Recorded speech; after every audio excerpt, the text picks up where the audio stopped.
to all of you today. And welcome to our amazing panelists who have joined us. Hopefully no weird, small, tinny person is hanging out in the background. But we have some pretty major powerhouses in the world of real estate leaders. We also have one panelist who's going to be joining us a little late. Sabrina Brown let me know that her flight home this morning got delayed. So she's probably landing right now at the airport and she'll jump on as soon as she can. But in the meantime, we'll get started and I'll just do some quick introductions here. So I'm going to go in order of my screen. First up, I see we have Hilary Saunders. So she is one of the co-founders of Side. And as her role as CBO, Hilary ensures all Side agent partners have access to top-tier customer service, business management, legal, and brokerage teams. Prior to co-founding Side, she opened a boutique brokerage in San Francisco and a law firm focused on estate planning and real estate transactions. Hilary holds a BA in communications, German, and accounting from the University of San Diego, and a JD and an LLM in taxation from Golden Gate University. So welcome. Thanks for joining us, Hilary. Thanks for the invite, Vanessa. Absolutely. Next up, anyone who's got a twin name to Vanessa, I immediately am a big fan of. So we also have Vanessa Bergmark here from Red Oak Realty. After arriving in San Francisco and living in SF, Marin County, Vanessa actually fell in love in real estate when she bought her first home in Oakland, and she decided to become an agent at a large real estate franchise where she moved up the line in management. In 2007, the owners of Red Oak called her to offer her a job running the company, and eventually Vanessa took over ownership of Red Oak in 2010, growing it to the top 3 brokerages in market share.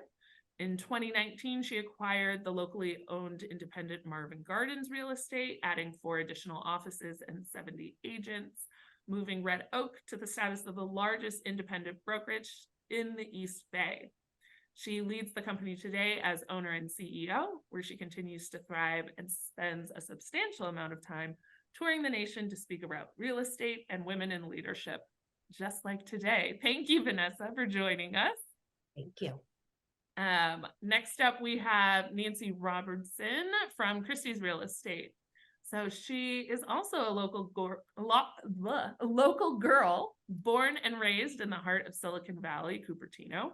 Nancy launched her real estate career at Coldwell Banker as a sales associate in 2003, and then advanced through the years to regional vice president, where her team served clients in the most prestigious communities of California.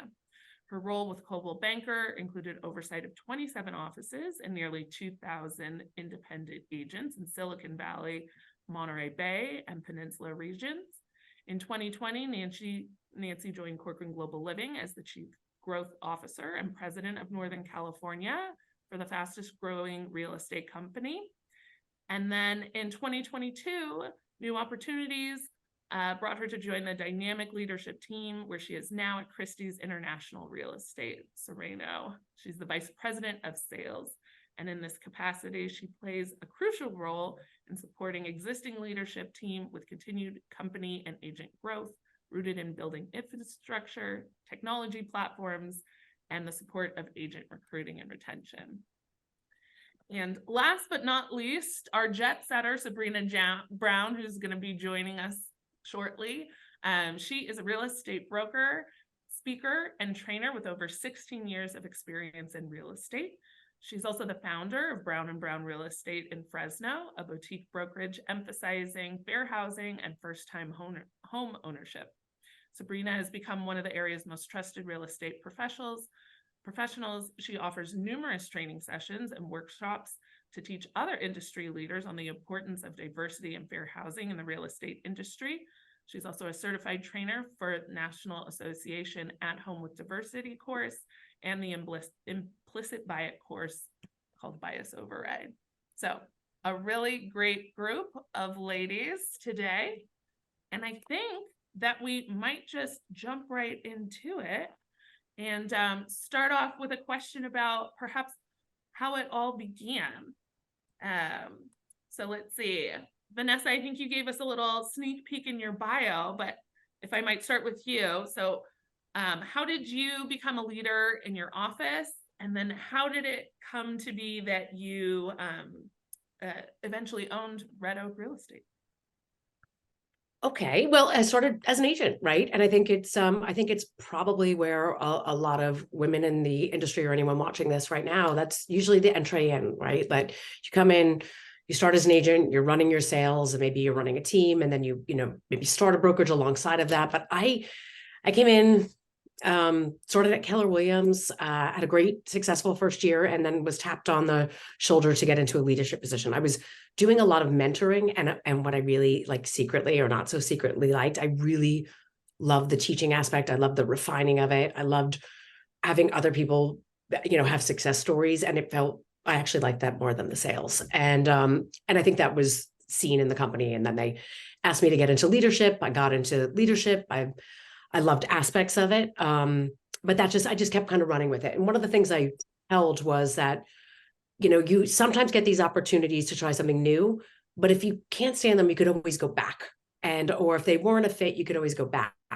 And there were times where I was like, is this too soon? Or maybe I'm not ready. And I think that's the thing that we constantly have is I haven't done that before. Maybe I'm not ready for that. And, one of the pieces of advice I would say that I took early on was, I'm definitely not ready, but I'm going to take the opportunity, and I could always go back. So why not see if I could just go forward and try something new? So did that, went into leadership, took a step down for a little bit because I was running an organization, and then went to, second in command, and then ended up becoming general manager. And then another opportunity arose. I certainly had never owned a company before, but I took that opportunity and said, well, I don't think I processed that you really can't go back when you own something, but let's scrap that piece. I didn't know that part. It's not that easy. So when you own it, you are that captain of the ship. But I just kept, taking those opportunities and really just figured it out along the way. And frankly, I'm still learning every single day. But that was it. It was a very crooked path to leadership, and certainly not when I started out as an agent. I had no idea and no plan. I think that's really great advice. Opportunities pop up and you're not always ready for them, but sometimes you just got to jump. So good advice. Nancy, I know you also started as an agent. Did you have a similar track for your position? It was, in a way, actually very similar to Vanessa's. So I started in the business in 2003, and I sold, and I went into the industry coming out of high tech because I had a desire to be more present for my kids. I was starting a family, and I wanted flexibility in a career, and had always loved real estate, right? We beat that out of you pretty quick, right? But loved going to open houses and loved clients and things like that. But I found myself at about year 8 that I was really, like Vanessa, enjoying mentoring other agents, talking to other agents, getting excited about marketing them. And then it was funny, I was at a Brian Buffini mastermind retreat in San Diego, and I was sitting he had us writing 5-year goals. And this was 2011. And I wrote a goal that in the next 5 years, I want to be in a position to mentor and inspire other agents. And sure enough, my manager at the time was sitting next to me, and apparently he was so inspired by Mastermind, he wrote a goal that he was going to open his own brokerage the next day and quit, and he did. And so all of a sudden, this goal that I put on paper became an opportunity reality the very next day. And I'll never forget when I decided to apply and jump into leadership, there were some naysayers. And I remember talking to this one guy who had been a broker owner of a Century 21. He was now in the office, and he had put in his application to be the leader. And he's like, I just don't think you're ready. And it was, Vanessa, to your point of like, well, I'm not, but how am I going to ever be if I don't jump in? And I jumped in and got the job. And I've never felt super prepared for the next step in my career. But the reality is as women, we always have that self-doubt. And it's not listening to the naysayers and knowing truly in our heart of hearts that whatever we lack or don't know, we can learn. And one might say that perhaps there's a reason that the past owner was then working at an agent. I at know. another company, and maybe that's He why was a good guy. you got the job. He Yeah. was an old school guy, right? And he wasn't like, pro young mom jumping into this role. And, I was embarking all what this panel's about on entering into leadership as a woman. Well, that's awesome. And I'm glad you did not listen to him. Hilary, I think you had a bit of a different start. Why don't you tell us? A little different. Yeah. I mean, similar. I was working as a broker, as an agent, associate broker for Big Box in San Mateo. And having my legal background, I found it very interesting that people in the office were coming to me with their questions versus our managing broker. Because he was either unavailable or not giving them the answers that were actually substantive, like the why, and here's, actually helping them learn. And I realized really quickly that I was not getting the support that I needed. And so I ended up just opening my own brokerage because I just felt like I couldn't, you know what, roll up my sleeves, I'll do it myself. That's just kind of my attitude. So I did that. And in that experience, I really learned firsthand what it takes to build a business. And a lot of things that a lot of people, I think, fear or shy away from, because it is, or it can be daunting. And in that experience, I wanted to lead by example. Like, let me show you how to do it. I just did it. I figured out what the pitfalls were, the pain points. Why don't I help you avoid them, or do it in a way that is, less costly, better time sensitive, and all that. So in creating Side, that was my desire, was how can I give back to the real estate community and help other people who want to be their own business owners achieve that without having the overhead complexity of, having to figure this all out on their own. So that's different, but similar stories to both Vanessa and Nancy. With, along the way, there was plenty of people who were like, why do you think you can do this? It's like, well, because I can do whatever I want. And watch me. So I personally like challenge, and it gets me very excited when someone throws some doubt in my way. I'm like, all right, cool, I'll show you. Lights a fire. Yes, just a little motivation. You say no, I say watch me. So Yeah. I love that attitude. Well, kind of speaking to that, real estate, certainly in sales, we're a female dominated industry. There's over 60% of the selling agents in the nation are women. But when you take a look at whether it's leadership roles within a brokerage or owners of the brokerage, or even leadership roles in associations, they're generally dominated by men. So maybe we can start with you, Hilary. Like, how do you believe women can help impact the direction of organized real estate to make it more inclusive and diverse? I think, well, you're doing it, right? So cheers to you and all of the steps that you're taking. I think that there's a couple answers to that. One is, I think the reasoning behind it is that traditionally, stereotypically, moms and women have had more on their plates to juggle.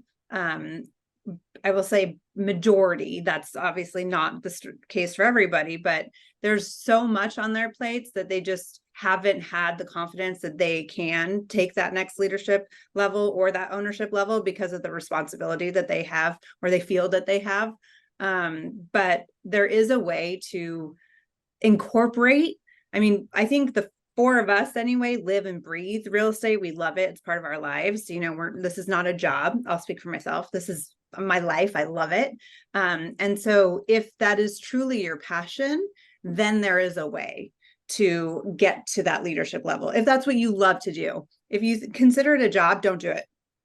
Go sell, make more money. Trust me, you'll make way more money that way. But if your passion is to elevate and give back, you will bring the diversity with you. You will bring the open-mindedness and the different ways of thinking in a traditionally male-led environment. So women in those positions is needed because it just brings a different outlook. It brings a compassionate aspect to it that isn't traditionally there. So soapbox. I love it. Vanessa, I know you're also very passionate about this. How do you believe women can impact the direction of organized real estate? Yeah, I mean, look, I think women can impact the direction of any industry. And I think that what we just mentioned here about, it being an industry of women and then leadership as men, there's not an industry that you could look at where that probably isn't the case, where once it gets to leadership, it's male dominated. So I think, I can safely say unilaterally across the board, I think that women in leadership is something that every industry needs. And when we talk about diversity, I do think obviously it shows up, in race and ethnicity, it shows up in, cultural diversity, but it also shows up in philosophical diversity, right? In the way a woman thinks versus the way a man thinks, or, kind of sort of biology of that. And therefore, I do believe that when you bring women in, they infuse diversity just in the way they think, right? Just in the way they process, how they process a little bit more. And this is, again, a generalization, but it's a little bit more holistically about looking at the different elements that make up, an office culture, a transaction, right? A team, an agent as a person. So, how do we do it? I think, first of all, I think it's interesting outside of Hilary. So kudos to Hilary, is that a lot of us were asked to be in leadership. I was tapped on the shoulder, and I was tapped on the shoulder by men. I had Beverly Steiner, she works at Keller Williams. She's a well-known name. She was very supportive of me throughout my career, but very early on, very influential. But a lot of men tap me on the shoulder. And I think the one thing I would say, if you want to see more women in leadership, it's going to be a mindset that young women have to take, is that don't wait for the tap. Don't wait to be asked. Don't wait to be asked to the prom. That's starting to change. All the girls are going to homecoming on their own. Don't wait to be asked for marriage. Don't wait to be asked whether or not you should move in together. Like, they're starting to, I believe, women move up, culturally around the world, of just not waiting for permission or not waiting to be asked and just granting it to themselves.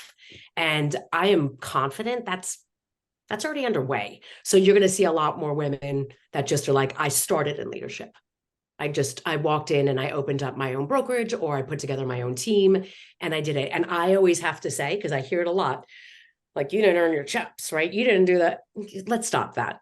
Let's stop like that. They need to show their scorecard, and let's support the fact that we're more emboldened, and that society is getting more emboldened at a younger age than we were. And that's because I was so young once, and I'm not anymore. And I want to kind of support that next generation of being like, you know what? You don't have to show me your scorecard. Your confidence is probably enough.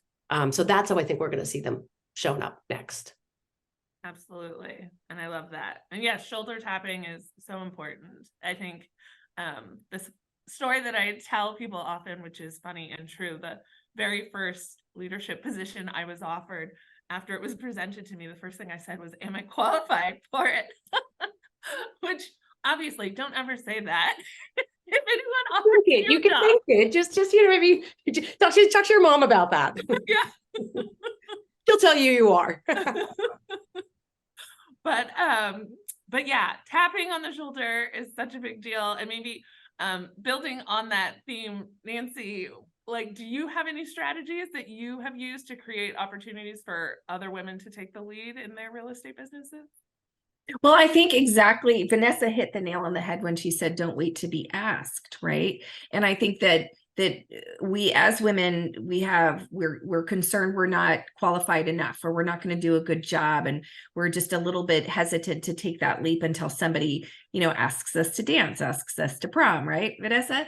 Right. And I think that is changing, but I think it's changing so much for the better. And it's not about women. It is women supporting other women in this, but a lot of men are also tapping and seeing the potential and future of women. So I think also, to play on this, and I don't think anybody's mentioned it, I think there's this common misconception that because you're a mom, you're busy, right? And which is true. We're all busy as moms, but that we don't have the bandwidth to add one more thing, that we can't take a leadership role, or we can't step into management because, gosh, she has kids.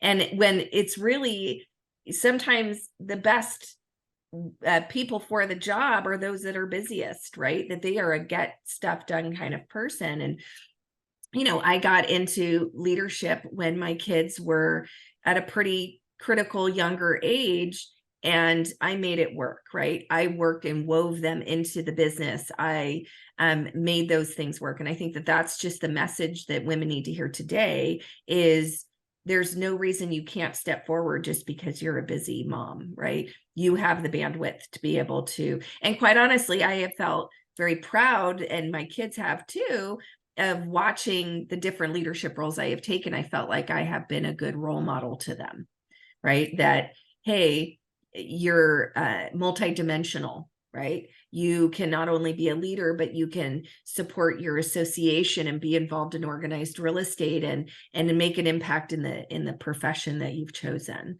is, I think, incredibly important. So I think it's really people realizing that, oh my gosh, I'm so busy, I can't add one more thing, but it's being that multidimensional leader. You can add the one more thing.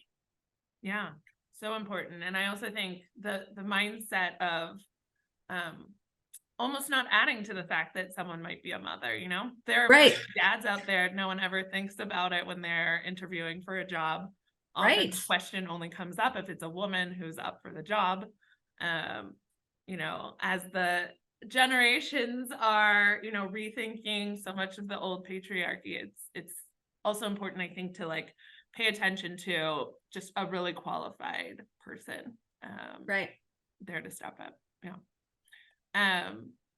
Hilary, I know you do tons of out of the box type of thinking, especially at your brokerage. Is there anything that pops into your mind, a way that you have helped create opportunities for women in real estate or in leadership? I would, and this is a takeaway, if anyone's taking notes or whatever, this is something that everybody can do is, and a very smart person mentioned this recently to me, so kudos to that person. Review your vendor lists, go down the vendor lists and see who are you giving business to on a regular basis. Is it a guy, a girl? Are they of color? Are they minority? Whatever. And make sure that they reflect who you want to support in, whether it's DEI, whether it's promoting women-owned business or local-owned business. That's a way that anybody, especially in our situation of selling homes and listing properties, that's an easy one that everybody can do. Another one is when you're bringing on or restructuring your team, who are you bringing on? Does it reflect your views? Does it reflect your community? And can you focus and give an opportunity to someone based on their skill set without looking at the names, or and make sure that you're hiring correctly that way. Hi, Sabrina. Oh, hi, welcome. Hi, thanks guys. I'm like, you know what? Busy flying, and I got delayed. But I'm here. So you get the all natural Sabrina today. Beautiful as ever, all natural Sabrina. Thank you. I'm sure on this webinar full of realtors who do nothing but pivot and hustle all day, everyone can completely understand joining from the airport. So thank you so much for taking the time to sit down and chat with us. So we were talking about strategies or ways that you can create opportunities for women in leadership. Sabrina, I know you own your own brokerage, fabulous boutique brokerage in Fresno. Do you want to share some of the things that you have done? I know you've helped several women in their real estate business or on their path to leadership. Yeah. So one of the things, like in our office, I really encourage everyone to get involved in leadership. And it doesn't mean at CAR or NAR, it could be like the PTA, it can be, we have so many affinity groups that they can belong to, but everyone is encouraged to join something, because that's how you learn and grow. And that's how you meet the people that you're going to network and increase your business. So everyone in my office belongs to a different organization. They volunteer somewhere. And it makes a difference in how they conduct business and who they conduct business with. And I like what Hilary said about, who's your vendors. but who's the people that you surround yourself with? That's very important too. Are they like-minded? Do they understand what leadership means to your business? And so I think just encouraging, especially new agents coming in or anyone in the industry at all, just to get involved with leadership will, you know, I always on saying it'll increase your bottom line. Absolutely. And sometimes those spaces can feel safer. So, Yes, and they will feel a lot safer because, there's like-minded people, they have, a shared goal, and there's not competition there. right. A great way to hone those leadership skills. I know when I started out, I did a lot of my leadership training through the Women's Council of Realtors, and that's how you and I first met many a year ago, just yesterday. And it's a great place to have support, but also learn how to be in charge and run things. Yeah. It helped me tremendously. Like I'm, state president now, and I never thought that would happen. And I'm involved at NAR and CAR, and it's all because I started at that one place and I met amazing people that pulled me along, amazing women. And so I think it says a lot about being involved in leadership is the different people you surround yourself with. They want to see you succeed. Absolutely. So why don't we pivot for a second to some of the nitty-gritty details about owning your own company or starting your own team or your own brand. Maybe we'll start this one off with Vanessa. Do you have any key planning or fiscal steps that you can share with someone who's joining who might be interested in taking over a brand or owning their own company in real estate? Well, I mean, it should be very fiscal, right? I mean, it in the end, it's a lot of the industry can move in a very qualitative way. I think life can move that way, but there is a quantitative analysis that you have to do when you're getting into business. And I think one thing, and I say this too sometimes, is that a lot of women will be saying like, I hate math or I'm not good at numbers. And like that logic, that narrative, that has to change because a lot of times being in leadership is quantitative. Like there's an analysis that you're going to have to make that shows up on paper and it qualitatively feels terrible, but it's there and it's you could pin it down. It's got weight. And so I'm big on like, we run budgets, right? So I think that again, like this idea of like, that in doing that somehow there's maybe a masculine or a feminine, and I would challenge that too. Like numbers are not, they're gender neutral, right? Like you could be really, really good at numbers. You could be really, really good at law and logic. And you could also be a nurturing, loving, heartfelt female, right? Like these are not opposing dialects. And I think there's a speak out there that it is. So first I would just challenge any woman that is, if you're getting into business, like you got to get somewhere very comfortable with the numbers. And if you're not comfortable with the numbers, then you hire somebody that is, but then you got to get really comfortable with making sure that you drill down and get your questions answered, because in the end, you always need to know the numbers. Like you have to understand it. So I think one is just kind of get ready for that piece, right? And a careful analysis. So a lot of times we get into partnerships, and I think that happens too, where it's like, oh, I really like them, and this happens a lot with teams. It happens with business partnerships. It happens with marriage, right? I mean, but you got to kind of look at this and be like, let's talk about some of the things that break partnerships apart, or the way we analyze things. And I think that, DISC tests and personality tests, and we do something in my group where it's conflict tests, how you deal with conflict. It's called the TKI, the Thomas Keller.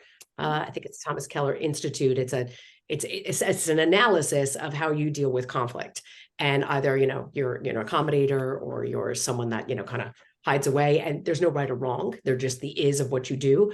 But when you're looking at some of these things, again, more of on a quantitative basis, you can assess and kind of figure out the ways of how you're going to go into business. And so I would really, I just would really encourage it, like, don't go into it blindly either, like on a feel good, or like, this is great. And frankly, put contracts together. I mean, I'm sure Hilary will say like the biggest killer of everything is that there was no written code of what to do next, either going in or coming out of something. And so I think all these things, the great part is, and I would always say this, there are resources out there. I'm a resource. These women are all resources of like, hey, I'm thinking about this.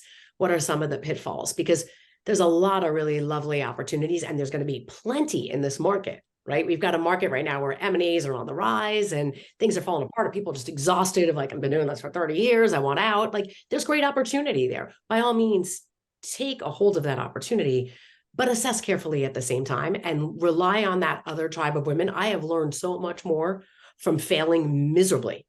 I have a CEO coach, and she was challenging me on something, and I go, you know what's so great about getting older? I'm almost 50. I was like, I've gotten so good at failing. Like, I've gotten so good at it. I like don't beat myself up anymore. I kind of laugh about it. I don't carry that weight of it. And I realize that all those failures are actually just smarter opportunities. So I think it's all of that. And I would just say, lean on the tribe, find the networks, find the women groups, CAR, Women Up. There's a lot of different women movements out there. Find somebody out there and call them up and pick their brain, because I think a lot of us are very nurturing and want to see other women succeed. So lean on that. It's a mouthful, but great advice. Yeah, knowing the numbers. And like you said, asking the questions. I can't tell you how many times that I just sucked up all my pride and asked a question in a meeting. And then afterwards, someone was like, oh, I'm so glad you asked that. I was so confused. You think you're the only one who doesn't know what's happening. Sometimes asking the questions is just as important as knowing the answer. Then you also get the person that you ask the question to explaining it, and you're like, does this person know what they're doing? Like, you know, like, right? It's okay to ask. Like, you don't have to know it all, but you do have to be confident in saying, if I don't know it all, I got to give myself permission to ask these questions, because it's important. Yes, absolutely. And Hilary, I'm going to ask you the exact same question. Do you have any key planning or fiscal steps for someone who's looking to start their own company? Yeah, so many. Call me later, email me. Vanessa hit one of my favorite topics right on the head, which is partnerships, because I see them all the time. And if you are going into a partnership, make sure you have a partnership agreement. End of story, period. The end. It outlines who's expected to do what, outlines if you break up. I mean, it's like a marriage, right? Go get yourself a prenup or a postnup, whatever. I mean, you can be best friends today, but God knows what happens tomorrow. And I've seen way too much money spent, just burnt on, lawyers that didn't need to be paid when you have a very clean partnership agreement. But another thing is decide very early what you like and what you are not good at. So that way you can separate. You hire the people for things that you're not good at or you hate doing. Mine was QuickBooks. I paid someone to teach me QuickBooks, and I learned in 3 hours that I was not doing that ever. So, and Vanessa had a great point too, is like, make sure you ask the questions. There are no dumb questions at all, ever. Like, get over it. Get over yourself. Make sure that you know the answers and you're comfortable with them, and repeat them back to whoever's telling you the answer. I heard you say this, just so you're comfortable with the answers. But yeah, Vanessa's right on. Perfect. And then Sabrina, I'm also going to ask you the same. I remember following on social media, like when you opened your very first office and you were picking your signature colors. All of that is the fun stuff that we get to follow along with. But is there any nitty-gritty key planning or fiscal step you would like to share with us? Oh, you are muted. I'm going to go back to Vanessa and say, no, not who said, was it Vanessa? She said, know your numbers. And I think that's really important. And I will say that when I did open my office, I did not know my numbers. And you learn from your mistakes. I really opened my office just to be me. It wasn't going to be anyone there. I was going out on my own to help take care of my mom. But I quickly learned after other agents started coming on that there were other expenses involved. And so I would say to anyone that is going out to really prepare yourself before you do that. I didn't, so I learned from my mistakes. And but you survived. You're still here. And I'm still here 10 years later. I'm still here. And like Hilary said, have things in place. Who's going to do what? If you're not if it's not in your wheelhouse, hire out. In the long run, you'll save more money doing that. So really knowing your numbers, being prepared, have a plan, and learning from your mistakes. That way you don't dig yourself into a deeper hole. Great, you're here. So I think you've all kind of mentioned, learning from mistakes or learning how to fail. Maybe we might tap into that a bit. Maybe Nancy, we could start with you on this one. So as we've all learned, business adversity, it's a really powerful teacher. Maybe you could share a personal experience where you were facing adversity in the real estate industry and it actually led to a new opportunity or maybe growth in your career. That's so funny, Vanessa, because you and I went through it together. I might have just loved that too. You did. That was like a soft toss.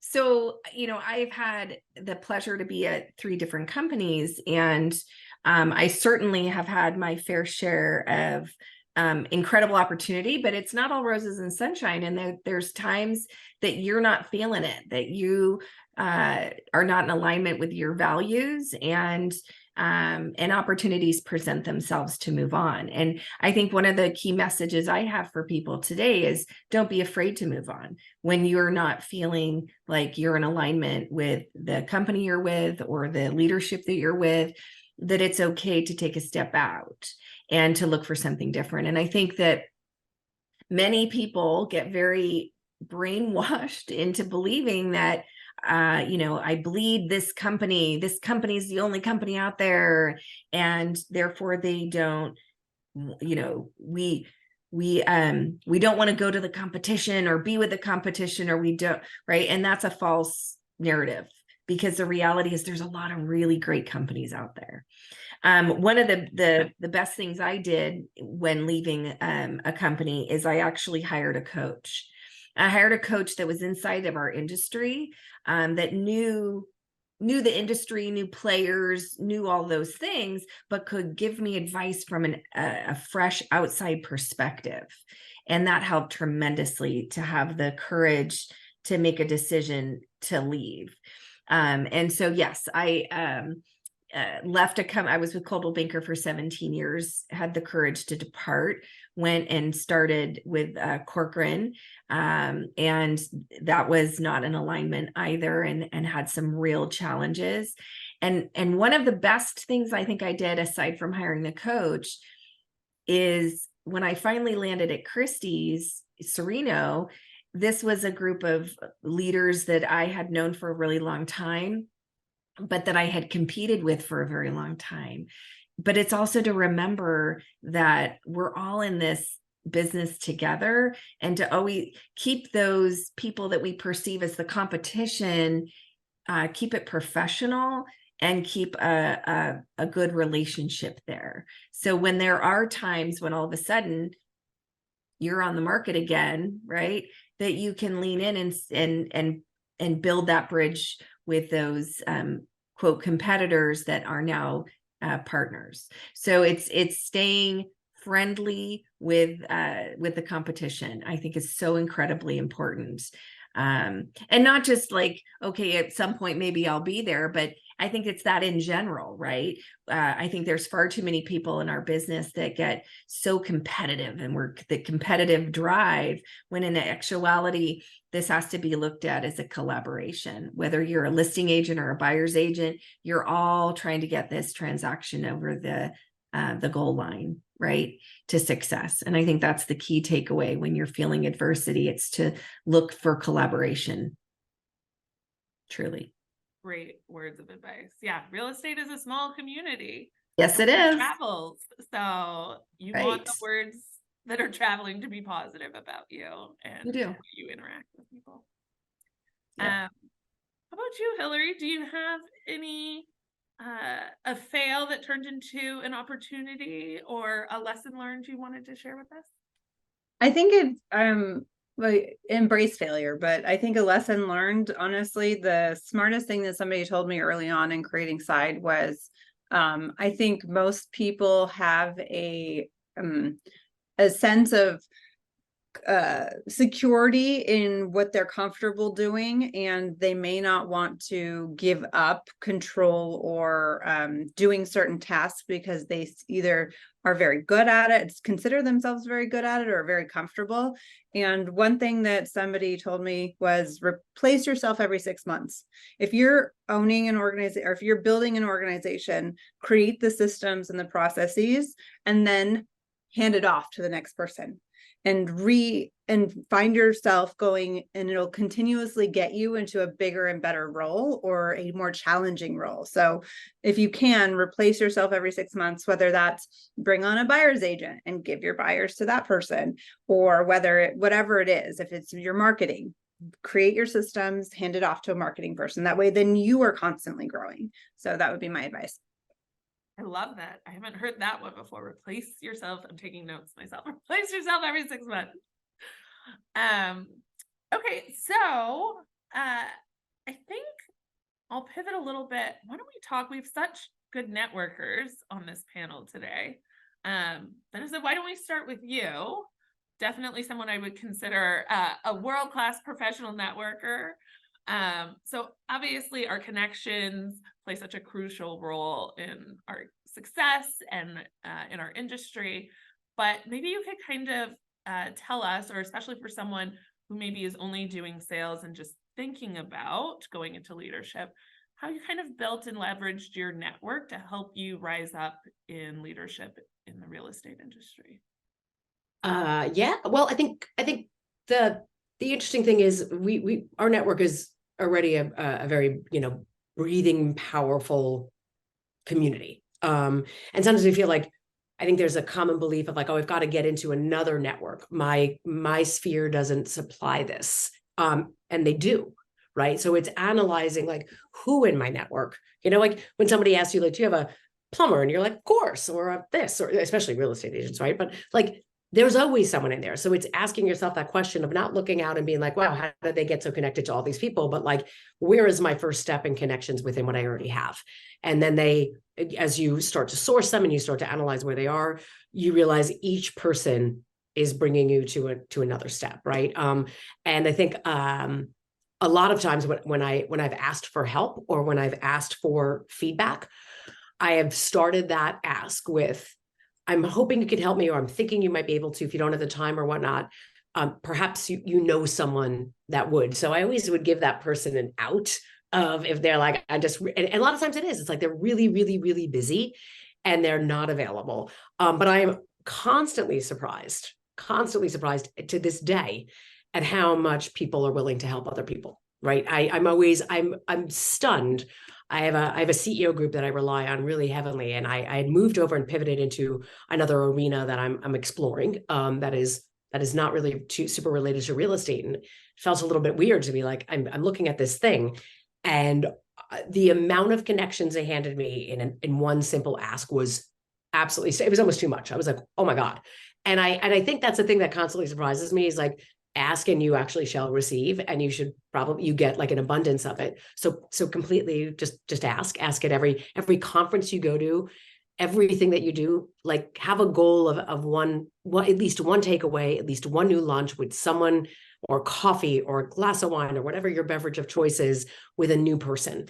And even if they are a competitor, like I'd say that my biggest fear, I'm going away with some friends this weekend, and they all work at like 8 different companies, and they're my comrades. Like we're in competitive space with each other, yet I lean on them all the time. We lean on each other. And that started from one event, one little, hey, can I pick your brain for a second? One little conversation where you gelled philosophically, and then you have a friendship, and then you have maybe an offering or a partnership. You never know. So you just put yourself out there. And I think don't underestimate your connections as a real estate agent. I find I constantly lean on my agents because they're so connected. When I am running into something, we call it the hive at Red Oak. I reach out to them and I'm like, who's got someone that can do this? And I am stunned at how incredibly networked they are. So everyone's got a network.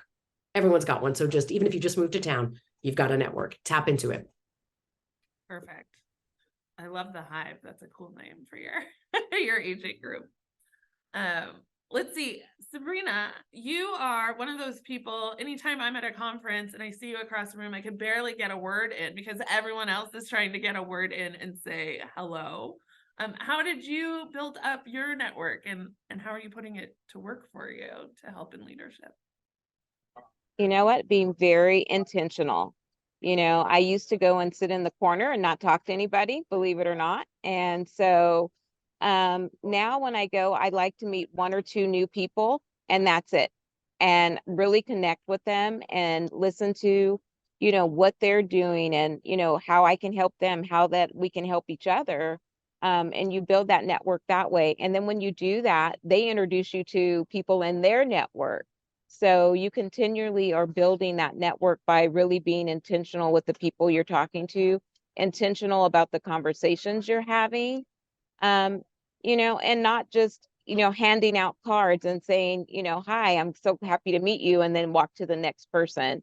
I think it's important for when you're networking that you're actually connecting. It's not networking, it's connecting and building a true, maybe it's not a true relationship, but it's a true connection where they know that they can call you and you can call them, and you can have dialogue about what's going on, what do you need help with? And I think for me, what's been very beneficial is that I had a lot of questions starting my brokerage. I had a lot of questions in leadership, and just being intentional with the people that I've talked to, they've helped me along the way, and I wouldn't be where I am without them. And, and thinking about now when I'm looking at pivoting to doing something different, having those different conversations with different people that I've met along the way has been very beneficial. So make sure that you're intentionally not networking, but connecting. I think that would be my biggest, piece of advice. Absolutely.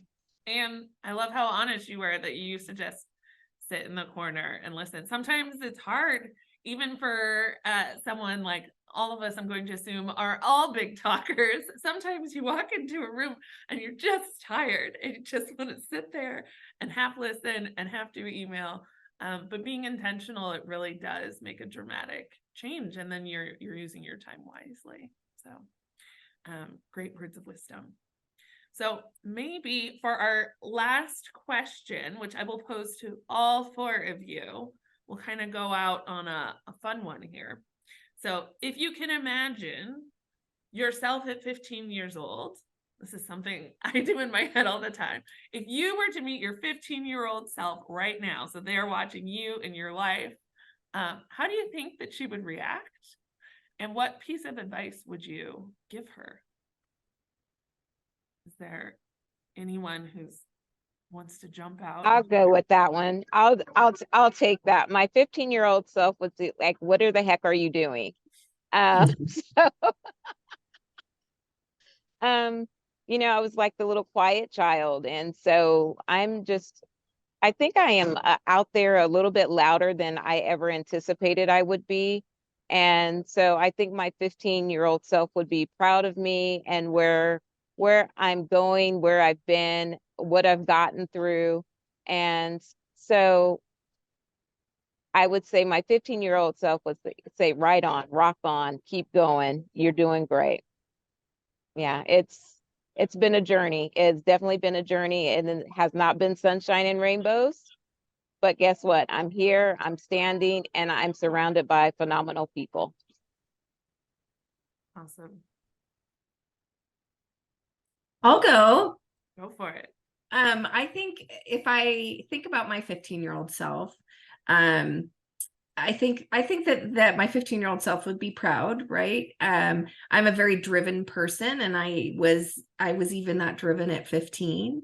A little bit more of a wild child, but I certainly was more driven at 15. And I think that there's nothing that I'd really change. And one of the things that I try really hard to do, and I'm going to loop this into Blakely Hull actually asked a great question in the chat. For those of us who are girl moms, and I'm going to say moms in general, like, what are we doing to instill the sense of confidence, leadership, and resilience in our children? And I'm both a boy and a girl mom. And what I can say is showing them the example, right? My kids know everything going on in my work life. So when I was struggling, they knew I was struggling. I had one of my most memorable, crucial, hard conversations with a male leader. I actually took it in the family room where my daughter heard the conversation. And it was during COVID. And I remember I got off the phone and she was like, "You go, mom." Right. And it's showing them that you can be confident and sensitive. You can show leadership and you can listen and follow. And that when, life isn't all roses and sunshine. I have 3 kids in college right now, all going through big struggles. But the reality is you have to pick yourself up and keep on going. And so it's not letting them fall down and not get back up. It's telling them to get back on the horse and ride again. And so that's what I feel that I'm conveying to my kids, and really what I tell my 15-year-old self again. I wrapped it all around, Vanessa. You're awesome. Yeah. So I have my girls, my twins are 3.5 and my son is almost 10.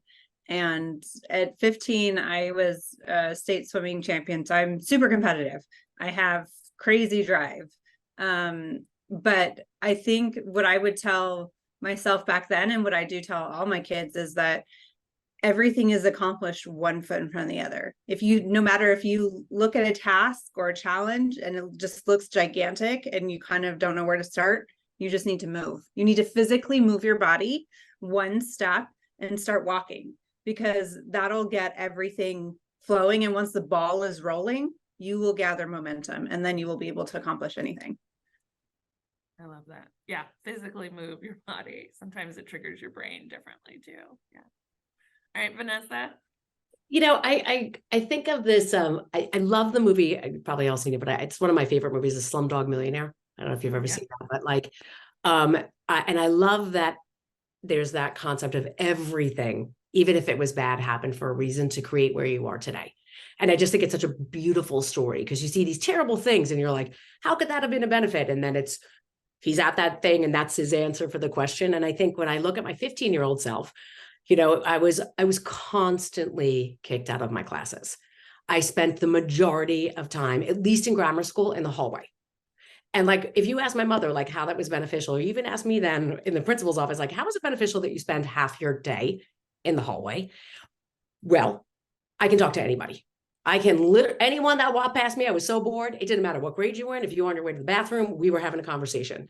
I can be left alone and I'm going to strike up a relationship with anyone just out of pure, it's like my Slumdog Millionaire moment.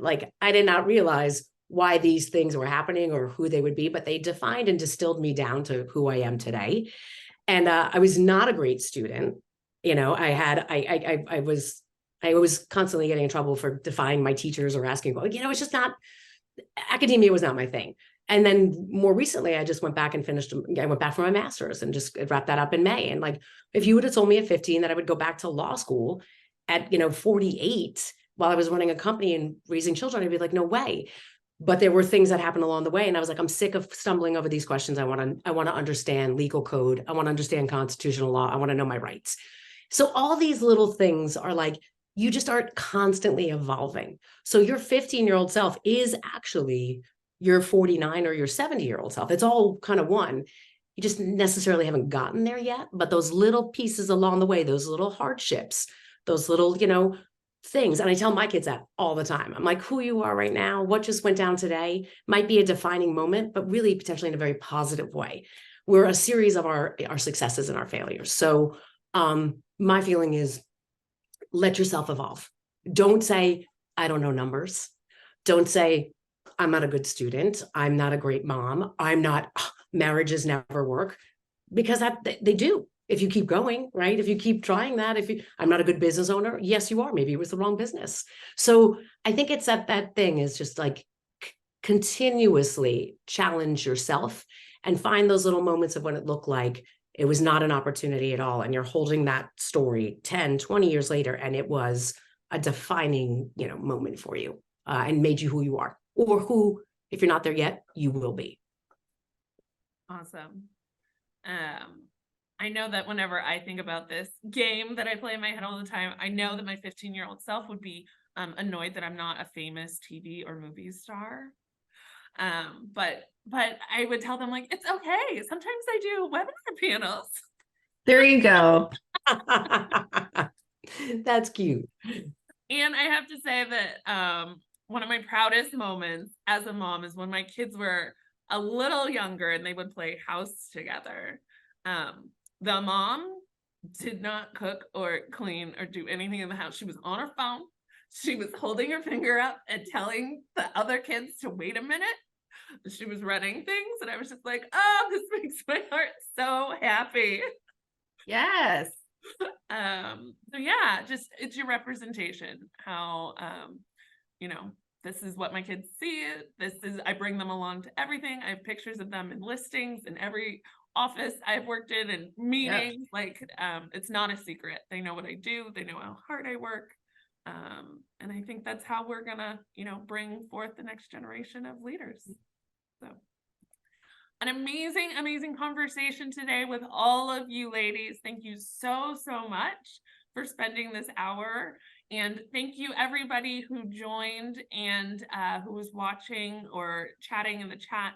I think I heard everyone offer that they would be available if any of you had questions or wanted to pick their brain about something. So we'll make sure that their email address is made available to everyone.